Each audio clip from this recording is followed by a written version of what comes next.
So here we are, and I'm going to get started now with part 2, or step 2, I'm sorry, which is the dynamics of inner work and interpreting dreams in the way that Robert A. Johnson learned from the work of Carl Jung and everything of that nature. And going back to the beginning of step 1, or the 4-step approach, step 2 is about connecting dream images to inner dynamics. And this is the step where we look for and find parts of our inner selves that the dream images represent. We find the dynamics at work inside of us that are symbolized by the dream situation. And that's what we're getting into now. So here we go. Step 2, dynamics. In the second step, we connect each dream image to a specific dynamic in our inner lives. We identify the parts of our inner self that appear as the images in the dream. The reason for making this connection is a fundamental one. We need to figure out what is going on inside ourselves that is represented by the situation in the dream. If we could not tie the dream to specific events, feelings, or other dynamics in our lives, the dream would be pointless. It would be mere entertainment. To perform this step, we go back to the beginning and deal with each image one at a time. For each image, ask, what part of me is that? Where have I seen it functioning in my life lately? Where do I see that same trait in my personality? Who is it inside of me who feels like that or behaves like that? Then write down each example you can think of in which that inner part of you has been expressing itself in your life. By inner dynamics, we mean anything that goes on inside of you, any energy system that lives and acts from within you. It may be an emotional event, such as a surge of anger. It may be an inner conflict, an inner personality acting through you, a feeling, an attitude, or a mood. Suppose we are working with this dream in which the word blue came up. You write all your associations with that word, and the one that clicks for you is depression, bad mood, having the blues. That's the one that resonates with you the most. Now during the second step, you look for the blue quality inside of you. So the first step, you clarify which association clicks the most, and then in the second step you carry that forward to find out what that image, that same image, means as a quality inside of you. Where is that blue quality in me? Where am I blue? Where have I been depressed? The answer may come to you, I've been depressed at my job. Questioning yourself in this way, you begin to see how this image relates to an actual part of you. Often we are unaware that depression has seized us. We're so busy that we don't have time to focus on what is going on inside. In another case, something very good could be developing inwardly, a new strength emerging, a wound being healed, a chronic fear evaporating that we fail to appreciate. We have to ask ourselves, what goes on inside me that this dream speaks of? Then we wake up to the paths that our inner lives are taking.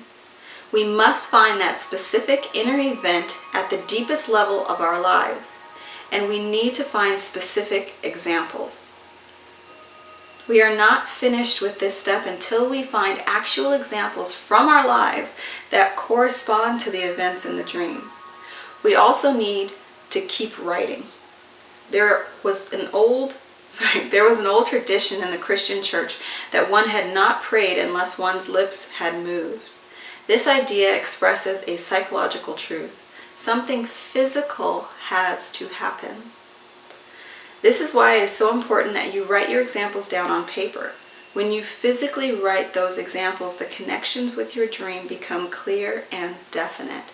Now this is a common theme in Napoleon Hill's Think and Grow Rich, in Jerry and Esther Hicks' Ask and It Is Given, and so many books.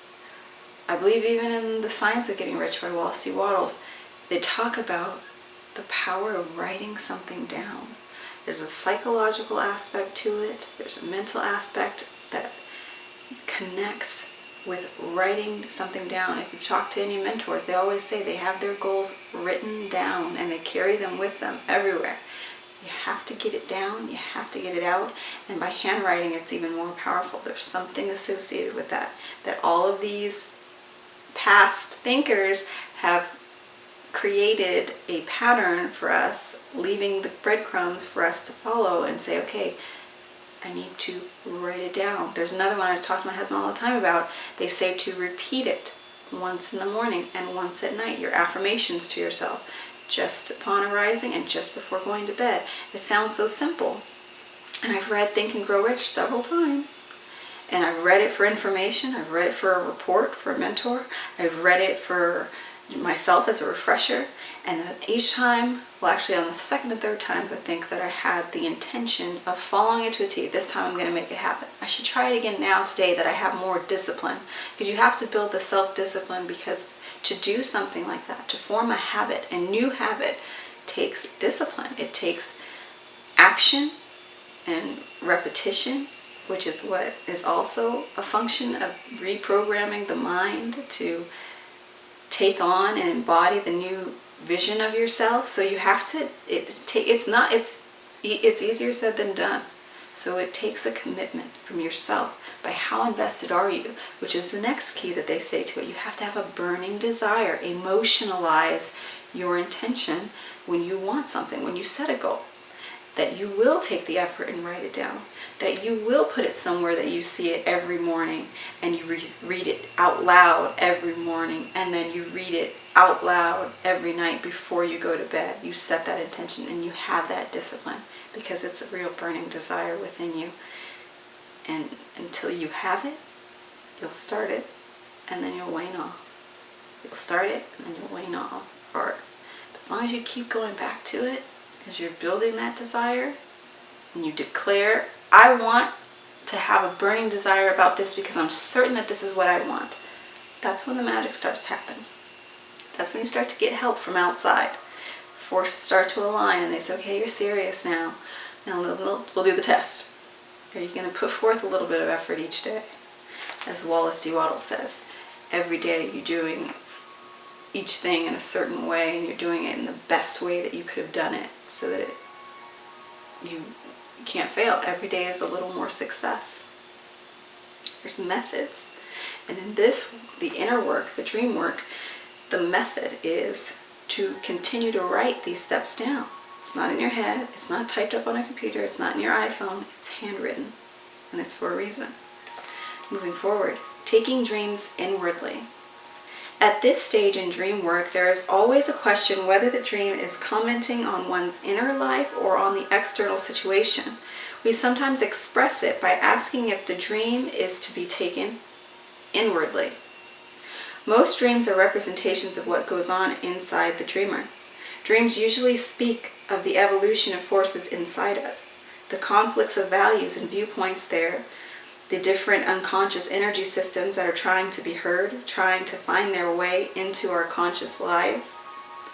The overall subject of our dreams is ultimately the inner process of individuation.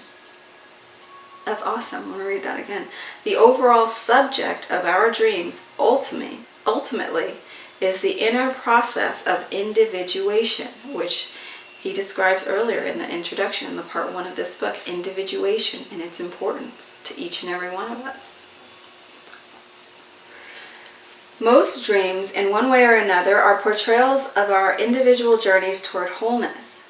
They show us the stages along the way, the adventures, obstacles, conflicts, and reconciliations that lead finally to a sense of the self. Every dream, in some way, either shows our effort to integrate some unconscious part of ourselves into consciousness, or our resistance against the inner self, the ways we set up conflict with it rather than learn from it. This is the primary subject that our dreams are reporting on, and this is what we should look for in our dreams. I just want to say one piece on this part right here about how we're either showing our effort to integrate our unconscious or it's showing our resistance against the inner self in the ways we set up conflict with it rather than learn from it. That is so true. That's how everything is in our lives and our experiences. If the world within is a reflection of the world without, you can see in your world without, am I having more good experiences or am I having more bad experiences? Do I want that? No. If it's bad, then I change it. I start doing something in a different way. If we don't take that step, then we're resisting our inner essence, which our essence and our divine nature is good. It's all positive. It's experience. It's growth. Now, that's not to say that you don't have lessons along the way that are hard or tough or difficult so that you can learn and grow, but the intention has never been for us to stay in a place of stagnation or in a place of struggle or lack or limitation. All of that has been indoctrinated and imposed on us by the withholding or the suppression of information like these universal truths and wisdoms and insights on how we can better live our lives so that we are not resisting our natural state of being, our natural well-being. Just like a plant, if you withhold sunlight from the plant, it ceases to grow. But it is still its nature, it's natural for the plant to grow and blossom and bloom, and it's only by a resistance of something that it needs, the energy that it needs given to it for it to continue to grow and evolve. Just like we need to give our energies to certain things like inner work and self-growth, metacognition, thinking about the way that we think in order to grow like the flower. Now, moving on, he says, at first, many people find it difficult to think of a complete inner world existing within us and paralleling the outer world. For some, it is hard to see that our dream lives are most concerned with the inner world. Our culture teaches us to focus on the external world. So we jump to the conclusion that our dreams are talking about something on the outside. This is a collective prejudice we suffer from. We spontaneously assume that the only outer world has any importance. We spontaneously assume that only the outer world has any importance. The true significance of the inner world becomes more clear when we begin to realize that almost everything we do, every reaction that we have, every decision we make, every relationship we form, ultimately results from our inner qualities and inner dynamics. That's powerful to really understand the magnitude of that. Every relationship that you have is a reflection of the inner qualities and inner dynamics inside of you. Every reaction you have is a reflection of your inner qualities and inner dynamics. Everything that you do is a reflection of your inner qualities and inner dynamics. And if you go through life unaware of all that's going on in there internally, and you just look at your life and think that it's something that has happened to you rather than you happening to it, you can really go down some interesting paths. So then it becomes not so difficult to understand how people get so wound up in things that are not good for them in a world where we don't know this information. We don't know that life is inside out, not outside in. It's very interesting. And you can take a lot of your judgments away for the experience and the plight of others, and also the experience and the plight that you've had, because until this moment you were not aware. Therefore, now you step into a new moment where your awareness brings new intention, brings new action, brings new experience outwardly in your experience. You're not going to stay in the old way because you didn't know what you know now. But now that you do the inner work. It's amazing. Sorry, my dog, he's snoring. I don't know if you heard him. He's sleeping, just enjoying life. So let's see.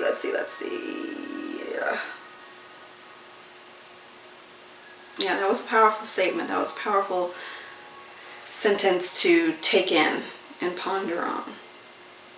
I'll read it one more time. The true significance of the inner world becomes more clear when we begin to realize that almost everything we do, every reaction we have, every decision we make, every relationship we form, ultimately results from our inner qualities and inner dynamics. Everything is controlled by the huge energy systems that propel us from within, that determine most of what we think and do. If you take your dreams as a reflection of the unconscious dynamics within you, you are most likely to get to the heart of the matter. If, however, you apply the dream on the external level, it usually turns out to be superficial. It is on the inner level that you can change life patterns most profoundly, and it is at the inner level that your dream is usually aimed. There are a few dreams, they appear once in a great while, that are directed at something outside the dreamer and don't have anything to do directly with the dreamer's inner life. Sometimes people dream of great battles or disasters just before a war breaks out. Sometimes a person dreams of something happening to a friend or relative who is a great distance away, and later discovers that the event actually took place in the other person's life. As a general rule, however, symbols in a dream turn out to apply to the dreamer's own interior life. So that is the best assumption to work from. He touches on that there and doesn't expand, but it sounds a lot like that person is when they're intuitive, highly have some kind of psychic connection to other people or events or the spiritual realm, and they might be unconscious of it. If they don't ever connect the dots to, yes, that relative or that friend actually had that experience, or this world event was very similar to my dream, they don't tap into that. But what they are really doing, they have a very strong connection to the spiritual world or the realms of seeing into possible futures. There's no such thing as predicting the actual future, because we're all, if we live in the present moment, making new decisions each second that shoot out into infinite other probabilities, but they have a connection to see a potentiality, and if that person goes that route or nature takes that course, they have actually predicted or seen something that foresaw something that actually happened. I remember a patient who came to me with a dream in which his friend drove at a crazy speed and crashed into a building. He feared that the dream foretold a car accident. He wondered if he should warn his friend. I told him that it was most likely that the dream used the image of his friend to symbolize an inflation in his own life, a runaway compulsion or power trip or enthusiasm that was about to get out of control. In the meantime, as a precaution, I advised him not to go riding with his fast-driving friend. As it turned out, our interpretation was correct. The dreamer got a new job, started feeling like a big man, lost his head, and got into something of a power trip. Fortunately, since the dream had warned him of it, he spotted the ego inflation and brought it under control before it became too obnoxious. As for the friend who was shown crashing his car in the dream, he is still driving around like a madman. The best solution I have come up with after years of wrestling with this issue is this. Always begin by applying your dream inwardly. Start by assuming that your dream represents an inner dynamic and work with it on that basis.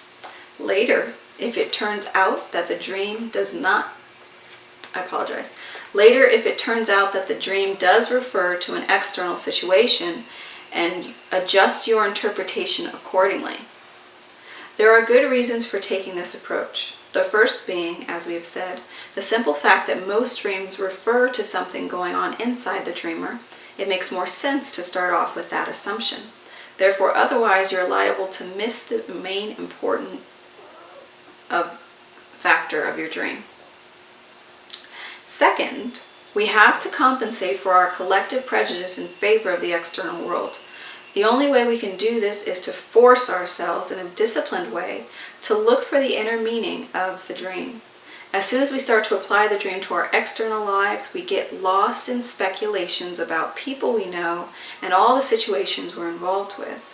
We never get back to exploring the real subject, the situation inside that is creating the situation outside. Even when our dreams make some direct comment on an external situation, you may assume that there is an inner dynamic involved. In some way, your relationship to that external person or situation is being affected by some fantasy that has seized you, some inner attitude that dominates you, some belief or ideal in your inner mind. It is fruitless to waste your time trying to understand an external situation unless you also identify the psychological patterns within you that affect it. And it is toward those patterns that your dreams usually point. Still, people often get confused over this issue because the unconscious has the habit of borrowing images from the external situation and using those images to symbolize something that is going on inside the dreamer. Your dream may borrow the image of your next-door neighbor, your spouse, or your parent, and use that image to refer to something inside of you. For illustration, let us suppose that a man is extremely prejudiced and opinionated. One night he dreams and the image of his wife appears in the dream, trying to argue him out of some of his attitudes.